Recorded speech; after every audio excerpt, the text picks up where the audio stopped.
में दो दो बार हमारे इनविटेशन पे यहाँ आते हैं। हमारे बीच में श्री अरुण गुप्ता जी, आप प्रदेश के प्रवक्ता भी हैं और मीडिया सेंटर के हेड भी हैं। 2014 में भी इन्होंने वॉर रूम स्टैब्लिश किया था। आज कुछ बातें आपसे शेयर करना चाहते हैं। उनके साथ जनरल शर्मा जी, आपकी परसों प्रेस कॉन्फ्रेंस भी हुई, आप सबके ध्यान में है।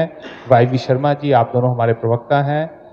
बलबीर जी भी प्रवक्ता हैं और साथ में प्रदीप जी, हमारे मीडिया प्रमुख। साथियों, आप सबसे कुछ दो तीन बातें, इससे पहले कि अरुण गुप्ता जी अपनी बात शेयर करें, मैं आपसे दो तीन बातें कहना चाहूँगा। आज माननीय प्रधानमंत्री जी की रैली डोडा में थी और अगर न्यूज़ 18 के टिंकर को माने, अब सच्चा झूठा पता नहीं, 42 साल बाद कोई प्रधानमंत्री डोडा में गया। न्यूज़ 18 लिख रहा था, मैं सुन रहा था, पढ़ रहा था, बाहर का हूँ पर देख रहा था। तो ऐसे ही अभी हमारी माननीय प्रधानमंत्री जी की और जनसभाएं जम्मू कश्मीर में होनी है। इसके साथ साथ आदरणीय प्रदेश राष्ट्रीय अध्यक्ष श्री जगत प्रकाश नड्डा जी की भी जो है पत्रकार वार्ताएं, रैलीज जो हैं वो जम्मू कश्मीर में होनी है। इसके साथ साथ आदरणीय अमित शाह जी की भी रैलीज जो हैं जम्मू कश्मीर के अंदर होनी है। तो आप सबसे निवेदन है कि जम्मू से अगर हमारे पत्रकार साथी उस रैली को कवर करना चाहेंगे तो हम आप सबकी वहां जाने की सारी व्यवस्थाएं हम सुनिश्चित करेंगे। तो आगे से कभी भी हमारी कोई रैली हो जिसमें माननीय प्रधानमंत्री जी आ रहे हैं, हमारे माननीय राष्ट्रीय अध्यक्ष आ रहे हैं और माननीय गृह मंत्री श्री अमित शाह जी आ रहे हैं, तो हमारी तरफ से ओपन इनविटेशन है। लेकिन इनविटेशन को इंप्लीमेंट करने के लिए, सकारात्मक रूप देने के लिए आप सबको पहले प्रदीप जी और बलबीर जी से संपर्क करना पड़ेगा। 2 दिन पहले आप लिखवा दें, 1 दिन पहले लिखवा दें, ताकि उचित व्यवस्था हो जाए। अगर आपने रात को 11 बजे बताएंगे सुबह जाना है, तो हम उचित व्यवस्था उस संदर्भ में नहीं कर पाएंगे। लेकिन हम सब ये इच्छा रखते हैं, हम सब ये चाहते हैं, पार्टी चाहती है कि जम्मू से कोई मीडिया कर्मी, कोई मीडिया साथी अगर इन रैलीज को कवर करना चाहता है तो हम उन सबकी एक सम्मानजनक तरीके से आने जाने की जरूरत पड़ी, रहने की। शहर के हिसाब से अब छोटा शहर है, छोटी व्यवस्था होगी, पर हम सब व्यवस्थाओं को करेंगे। तो ये एक महत्वपूर्ण निवेदन मैंने आपको करना था। मैं बात करता पीछे इस तरह की, बहन जी वो वीडियो मेरा दिखा रही थी, तो मुझे पर्दे के पीछे रहकर काम करने का मैंडेट है। जब आप पंजाब में आएंगे तो मेरा बीच स्टेज पे बैठने का मैंडेट होता है, तो इसलिए मैं उधर पीछे चला गया। और मैं अब अरुण जी को निवेदन करूंगा कि आज जिस बात को लेकर आप सबको आमंत्रित और निमंत्रित किया गया है वो आप सबसे विषय शेयर करें। श्री अरुण गुप्ता जी। नहीं बोल।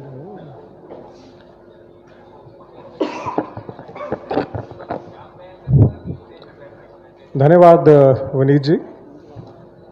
आप जैसे सबको मालूम है कि आज हमारे माननीय प्रधानमंत्री जी डोडा के दौरे पे थे और आज उन्होंने एक विशाल जनसभा को संबोधित किया है और उस विशाल जनसभा को संबोधित करते हुए उन्होंने कुछ ऐसे बिंदु रखे हैं जो मुझे पूरी उम्मीद है कि आप भी चाहेंगे कि उन बिंदुओं के ऊपर बात की जाए। मैं आपके साथ कुछ बिंदु जो हैं वो शेयर करूंगा और फिर उसके बाद आपसे मैं कुछ सवाल भी लूंगा अगर आप उसके उन बिंदुओं पे बात करना चाहेंगे। अक्सर ऐसा होता है कि प्रधानमंत्री जी के एक दफ़ा बात करने के बाद फिर उसके ऊपर सिर्फ हम आपसे आगे की बात कर सकते हैं, पर जो वो कह देते हैं वो उनका एक फाइनल एक डिक्लेरेशन हो जाती है। सबसे जो इम्पोर्टेंट पॉइंट उन्होंने आज बोला है प्रधानमंत्री जी ने, वो इस जम्मू कश्मीर को राज्य का दर्जा देने के लिए उन्होंने कहा है कि भारतीय जनता पार्टी ही ये काम करेगी। और जब उनका कहना यह है कि भारतीय जनता पार्टी ये काम करेगी तो उनका मतलब ये है कि अगर हमने इतनी सब चीजें की हैं, ये काम भी हम ही करेंगे। उनका मानना यह है प्रधानमंत्री जी का कि जिन पत्थरों से हमारे बेल्ट फोर्सेस को और बाकी सब सिस्टम को डिस्ट्रॉय करने की जो साजिश रची गई थी इस हमारे प्रदेश में, उन्हीं पत्थरों से हम नया कश्मीर बनाने की बात कर रहे हैं। उन्हीं पत्थरों से, ये छोटी बात नहीं है, बहुत बड़ी बात है। उन्हीं पत्थरों से हम नया कश्मीर बनाएंगे। प्रधानमंत्री जी ने बिल्कुल कहा कि अगर जम्मू कश्मीर का 70 साल में ये हाल हुआ है, ये हाल सिर्फ 3 परिवारों ने हाल किया है। एनसी, पीडीपी, कांग्रेस तीनों ने मिलकर जम्मू कश्मीर को बिल्कुल बुनियादी तौर पे खत्म कर दिया है। उनका मानना यह है कि ना हमारे बच्चे, ना हमारा यूथ, ना हमारा एल्डरली कोई भी इस स्टेट में ग्रो नहीं कर सका, चंद फैमिलीज को छोड़ के या उनके साथ चलने वाले चंद सपोर्टर्स। लेकिन जब भी हम स्टेट की बात करते हैं तो हमारा मानना यह है कि स्टेट में जब तक एक इक्विटेबल डिस्ट्रीब्यूशन नहीं होगी इकोनॉमी की, इक्विटेबल डिस्ट्रीब्यूशन नहीं होगा रिसोर्सेज का, वो स्टेट कभी भी प्रोग्रेस नहीं कर सकती। और प्रधानमंत्री जी का कहना कि हमने यहां पे एक पॉलिसी बनाई है फिल्म के लिए। आप ये समझेंगे, जो फिल्म की पॉलिसी बनाना है या जो हम इस सब्सिडी की बात करते हैं, ये सिर्फ एक छोटा सा इशू नहीं है। इसका सबसे बड़ा जो इशू ये है कि क्या हम आज उस जगह पे खड़े हुए हैं जहां पे हम बाहर से लोगों को बुला के अपनी स्टेट को एग्जिबिट प्रॉपर्ली कर रहे हैं, और एग्जिबिट करने के बाद हम ये कह रहे हैं कि आप देखिए हालात क्या हैं यहाँ पे, और उन हालात को हम एग्जिबिट पूरा ग्लोबली करना चाह रहे हैं। हम सिर्फ देश में ही नहीं करना चाह रहे, पूरा ग्लोबली करना चाह रहे हैं। और जब हम ग्लोबली एग्जिबिट करना चाह रहे हैं तो उसके लिए हमें ये जो हमारा प्रयास है, ये प्रयास उस दिशा की तरफ है जिस दिशा में हम पूरे वर्ल्ड को बताना चाहते हैं कि जम्मू कश्मीर आज इतने सालों के बाद बिल्कुल एक स्वस्थ, जिसमें किसी किस्म की प्रॉब्लम नहीं है, और जहां पे 2 करोड़ टूरिस्ट आता है साल का जम्मू कश्मीर में, ये छोटी बात नहीं है। आपकी मैं इंफॉर्मेशन के लिए बता दूं कि जम्मू कश्मीर की अपनी पॉपुलेशन जो है वो 1 करोड़ सवा करोड़ के करीब है, और जिस जगह की अपनी पॉपुलेशन 1 सवा करोड़ हो, वहाँ पे 2 करोड़ अगर टूरिस्ट आता है तो बहुत बड़ी बात होती है। इसके लिए बहुत कुछ करना पड़ता है, इसके लिए आपको इंफ्रास्ट्रक्चर डेवलप करना पड़ता है, इसके लिए आपको रोड कनेक्टिविटी डेवलप करनी पड़ती है, इसके लिए आपको बहुत कुछ करना पड़ता है।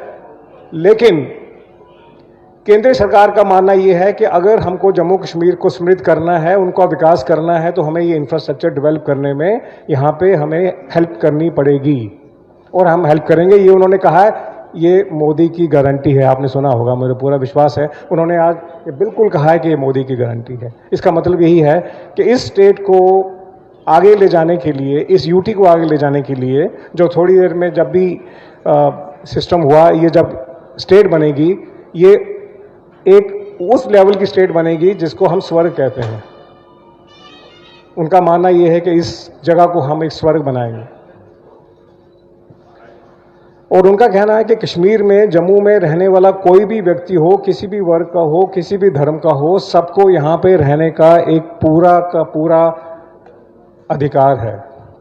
कोई ये नहीं कह सकता कि ये मिनॉरिटी में है या ये मेजॉरिटी में है, और यही वजह है कि रिजर्वेशंस में या बाकी चीज़ों में हमने जो हर वर्ग को एक उनका, जहाँ पे उनकी जो उनको एक रिजर्वेशन मिलनी चाहिए, जो उनको उनकी जगह मिलनी चाहिए, चाहे वो वोटिंग राइट्स हो, चाहे उनके बच्चों के स्कूल में पढ़ने की बात हो, चाहे उनके बच्चों को एजुकेशन की बात हो, या हायर एजुकेशन की बात हो, या उनकी नौकरियों की बात हो, हर चीज़ में उनका मानना ये है, भाजपा का मानना ये है कि जितने भी वर्ग के लोग हैं, जिस भी वर्ग के लोग हैं, सबको इक्विटेबल रिसोर्सेज की डिस्ट्रीब्यूशन होनी चाहिए।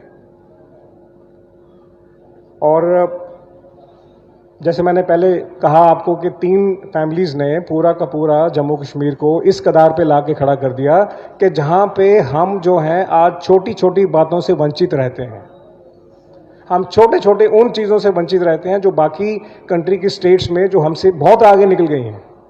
मैं कर्नाटका की बात करूं, मैं तमिलनाडु की बात करूं, मैं हमारे जो नेबर हैं, हिमाचल कहने को बहुत छोटी सी स्टेट है, लेकिन हिमाचल में हाइडल जो पोटेंशियल है और हाइडल पावर की जो जनरेशन है हमसे कई गुना ज़्यादा है। और आपको शायद मालूम होगा, हिमाचल में 1 मिनट बिजली नहीं जाती है। उसके पीछे वजह है कि उन्होंने अपने रिसोर्सेज को बहुत इंटेलिजेंटली यूज़ किया है, और ये रिसोर्सेज हमारे पास उनसे कई गुना ज़्यादा हैं।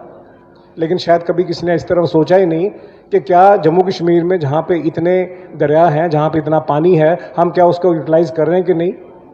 पर प्रधानमंत्री जी का कहना यह है कि हमारे पास जितने भी रिसोर्सेज हैं हम उसको प्रॉपर्ली यूटिलाइज करेंगे।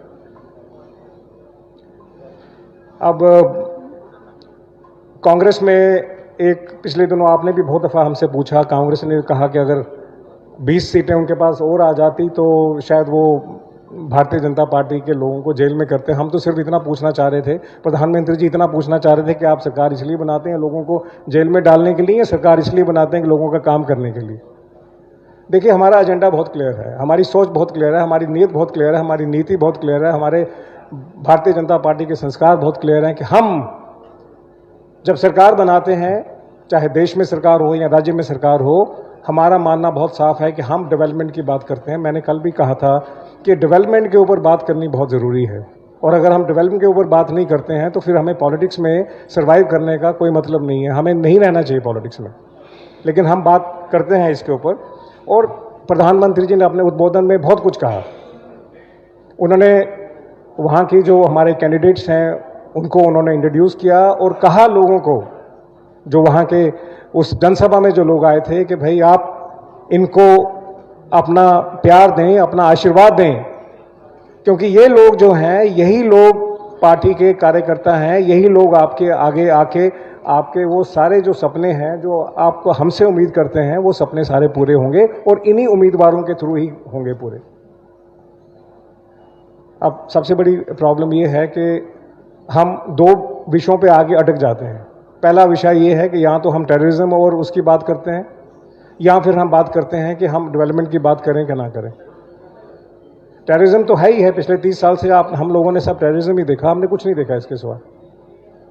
पर अब दौर बदल चुका है, अब स्थिति बदल चुकी है, सोच बदल चुकी है, और इस सब को देखते हुए बहुत ज़रूरी है कि हम आगे डेवलपमेंट की बात करें। प्रधानमंत्री जी का जो एजेंडा है उसको आगे लेके जाएं, और आगे लेते हुए हम ये संकल्प करें कि हमने जो अपने संकल्प पत्र में, और प्रधानमंत्री जी ने काफ़ी बातें उस संकल्प पत्र से कही हैं, वुमेन एम्पावरमेंट के बारे में उन्होंने बात की है कि वुमेन का एम्पावर होना बहुत ज़रूरी है। हर घर में जो सबसे सीनियर मोस्ट फीमेल हैं उनको 18,000 रुपया साल का जो है सरकार ने एक प्रस्ताव रखा है अपने संकल्प पत्र में, उनको मिलना चाहिए।